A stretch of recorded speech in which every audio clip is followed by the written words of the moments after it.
Praise the lord. Ezra గ్రంథము 7వ అధ్యాయం 27వ వచనము చదువుకుందాము. యెరూషలేములో నుండి యెహోవా మందిరమును అలంకరించుటకు రాజునకు బుద్ధి పుట్టించినందులను రాజును అతని మంత్రులను రాజు యొక్క మహాధిపతులను నాకు దయ అనుగ్రహింపజేసినందునను మన పితరుల దేవుడైన యెహోవాకు స్తోత్రం కలుగును గాక. ఇక్కడ ఎజ్రాను మనం చూసినట్లయితే ఆయన మోషే ఇచ్చినటువంటి ధర్మశాస్త్రం నందు ఎంతో ప్రావీణ్యత కలిగినటువంటి వాడు. ధర్మశాస్త్రం అంటే ఎంతగానో ఆయన పఠించినటువంటి వ్యక్తిగా, ఒక శాస్త్రిగా ఉన్నటువంటి వాడుగా ఉన్నాడు. అయితే ఈయన ఎప్పుడైతే రాజైన అర్తహషస్త యుద్ధ మరి ఈ విషయాలను ఆయన విన్నవించినప్పుడు, అది ఇక్కడ రాజైన అర్తహషస్త తన యొక్క అధిపతులు, తన ప్రభుత్వంలో పనిచేస్తున్నటువంటి ప్రతి అధిపతి ఇక్కడ ఎజ్రా ఎడల ఎంతగానో దయను అనుగ్రహమును చూపిన వారుగా ఉన్నారు. ఇక్కడ రెండు విషయాలను మనం చూస్తున్నాము. రాజుకు దేవుడు బుద్ధి పుట్టించాడు. ఏమని? దేని విషయంలో? రాజు యొక్క బుద్ధిని ఏ విధంగా దేవుడు మార్చగలిగాడు? ఆయన పారసిక రాజు, చాలా బలవంతుడైనటువంటి రాజు. అలాంటి రాజును దేవుడు ఎలా మార్చగలిగాడు? ఆయన ఒక అన్యుడు, నిజ దేవుడు అంటే తెలియదు.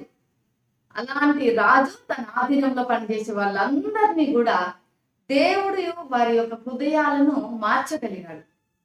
ఎజ్రా విషయంలో వారు సానుకూల వైఖరిని చూపటానికి, ఎజ్రా విషయంలో వారు దయను చూపటానికి, ఎజ్రా విషయంలో వారు అనుగ్రహంను చూపటానికి దేవుడు వారి హృదయాలను మలిచాడు. ఆయన తట్టు త్రిప్పాడు. ఏ రీతిగా అంటే యెరూషలేములో శిథిలావస్థలో ఉన్నటువంటి ఆ మందిరం చక్కగా అలంకరించడమే కాకుండా సాధారణంగా జరిగేటువంటి బలులు కూడా కొనసాగుతాయి. మరి కావలసినటువంటి సామాగ్రిని కూడా వారు అందజేశారు. ఎంత సామాగ్రిని, వనరులను వాళ్ళు ఇచ్చారు అంటే 1000 తూముల గోధుమలు, 200 మనుగుల వెండి, 300 తూముల ద్రాక్షారసం, 300 తూముల నూనె, ఉప్పు లెక్కలేనంత. కేవలం పర్మిషన్ మాత్రమే కాదు, దానికి తగినటువంటి అనేకమైనటువంటి వనరులను చాలా ధారాళంగా ఎజ్రాకి ఇచ్చుటకు వాళ్ళు నిర్ణయించుకున్నారు. ఇక్కడ మరి ఎజ్రా ఏం చేశాడు? దాన్ని బట్టి ఇదంతా, ఈ క్రెడిట్ అంతా నాకే. నేను మంచి శాస్త్రిని, ధర్మశాస్త్రంలో నాకు ప్రావీణ్యం ఉంది, నాకు మంచి నాయకత్వ లక్షణం ఉంది, అందుకే నాతో పాటు అనేకులను తీసుకొని వెళ్ళగలుగుతున్నాను, నాకు అంత సామర్థ్యం ఉంది అని ఆయన ఆ క్రెడిట్ తీసుకోలేదు. వెంటనే దేవునికి మరి కృతజ్ఞతలు తెలియజేశాడు. రాజు నుండి అనుగ్రహం పొందేందుకు దేవుడు తన కొరకు ఏర్పాట్లు చేశాడు. దేవుడు నా విషయంలో వారు అనుగ్రహం చూపటానికి వారి హృదయాలను దేవుడు త్రిప్పాడు అని దేవుణ్ణి మాత్రమే ఆయన కొనియాడినాడు. మనం చాలాసార్లు మనకే ఆ క్రెడిట్ తీసుకుంటాము. మనకి ఏదైనా మంచి జరిగిందంటే, మనకి ఏదైనా ప్రమోషన్ దొరికిందంటే, మనం ఒక విషయంలో సక్సెస్ అయినామంటే, మనం అనుకున్నది చూసినప్పుడు లేదా అది జరిగినప్పుడు మనం వెంటనే ఆ క్రెడిట్ అంతా మనకే తీసేసుకుంటాము. లేదా అదృష్టం అంటాము. ఇది నా అదృష్టం నాకు దొరకడం, ఇది నా అదృష్టం నేను సక్సెస్ అవ్వటం, ఇది నా అదృష్టం నాకు లభించటం అని ఒక మాట వాడుతుంటాము. ఆ క్రెడిట్ మనకే, ఆ అదృష్టం కూడా మనదే అని అనుకుంటాము. దేవునికి స్తుతించటం, దేవునికి కృతజ్ఞతలు చెల్లించే విషయంలో కొంచెం నిదానిస్తాం.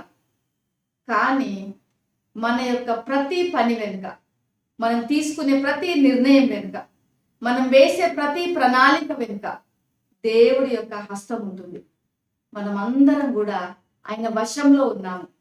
ఈ యొక్క ప్రపంచంలోని సంఘటనల వెనుక దేవుని హస్తం ఉన్నది. ఏం జరిగినా కూడా దేవునికి తెలియకుండా ఏదీ జరగదు. ఆయన సమస్తము ఆయన ఆధీనంలో ఉన్నది. మనమందరం కూడా ఆయన వశంలో ఉన్నాము. మన కుటుంబాలు ఆయన వశంలో ఉన్నవి, మన జీవితాలు ఆయన వశంలో ఉన్నవి, మన యొక్క పిల్లలు ఆయన వశంలో ఉన్నారు, మనం చేసే ప్రతి పని ఆయన వశంలో ఉన్నది.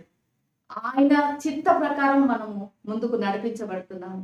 చాలాసార్లు ఆయనను గుర్తించి, ఆయన శక్తిని గుర్తించి, ఆయన యొక్క మహిమను గుర్తించి స్తుతిని చెల్లించటంలో మనము వెనుకంజ వేస్తాము.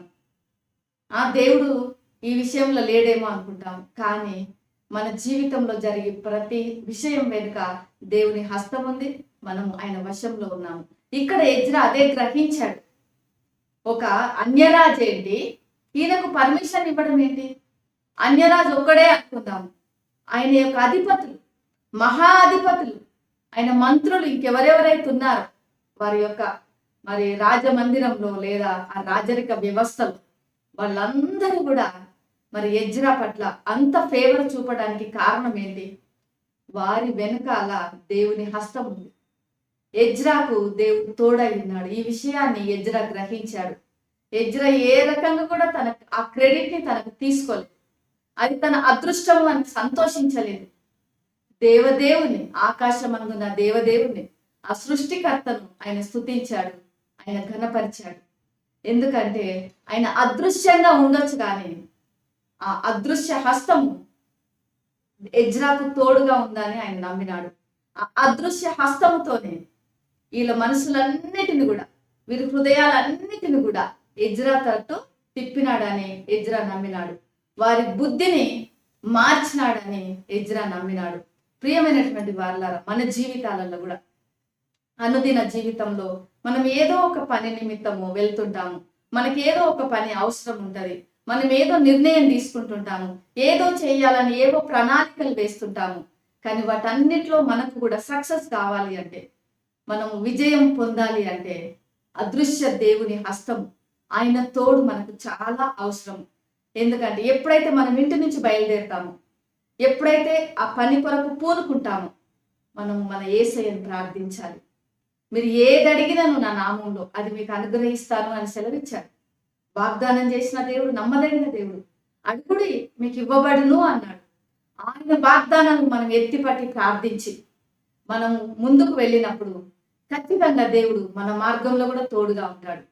మనం అనేక మందిని కలుస్తుంటాము. కొన్నిసార్లు దేవుని ఎరిగిన బిడ్డలను కలుస్తాము, కొన్నిసార్లు దేవుని ఎరగని బిడ్డలను కలుస్తాము. మనకు అందరి యొక్క ఫేవర్ అవసరం. మరి ఆ ఫేవర్ను అనుగ్రహించే దేవుడు మన యేసయ్య. వారి హృదయాలను మన తట్టు తిప్పే దేవుడు మన యేసయ్య. ఇక్కడ రాజైన అర్థహాశాస్త్రను తిప్పినటువంటి దేవుడు, ఆయన హృదయాన్ని మలిచినటువంటి దేవుడు. మరి ఈ యొక్క సమయంలో మన అనుదిన జీవితంలో మనం ఎదుర్కొనేటువంటి మనుషుల హృదయాలను మన తట్టు తిప్పటానికి మన యేసయ్య ఎప్పుడు సిద్ధంగానే ఉంటాడు. మనం చేయవలసింది ఒకటే, ఆయన వాగ్దానాలను ఎత్తిపట్టి మనం ఆయనకు ప్రార్థన చేయాలి. ఆయన నామంలో ప్రార్థన చేయాలి. ఖచ్చితంగా దేవుడు మనకు తోడై ఉంటాడు. ఆయన హస్తం మనకు తోడై ఉంటది. మనం ఎప్పుడు కూడా ఒంటరి వారం కాము. ఆయనతో మనము సాగిపోతాము. మనతో ఆయన రాగలుగుతాడు. ఎందుకంటే మనలో నివాసం చేస్తున్న దేవుడుగా ఉన్నాడు. మరి మీరేం చేయబోతున్నారో ఈ దినమున దేవుని యొక్క హస్తము మీకు తోడుగా ఉండాలని నేను కోరుకుంటున్నాను. ప్రేమ నమ్మకం కలిగిన పరలోకపు తండ్రి, పరిశుద్ధుడానికి వందనాలు చెల్లిస్తున్నాను. ఈ ఉదయకాల సమయంలో నాయన ఈ వీడియో వీక్షిస్తున్న బిడ్డలు ఏ పని నిమిత్తమై వెళుతున్నారు, ఏ పని నిమిత్తమై నిర్ణయాలు తీసుకున్నారు, ఏ పని చేయటకు పూనుకుంటున్నారు, వారి పని అంతట్లో కూడా మీరు సక్సెస్ దయచేయమని, మీ హస్తము వారికి తోడుగా ఉంచమని, వారికి మీ ఫేవర్ దయచేయమని యేసు నామములో ప్రార్థిస్తున్నాను తండ్రి. ఆమేన్. దేవుడు మీకు తోడై ఉండును గాక.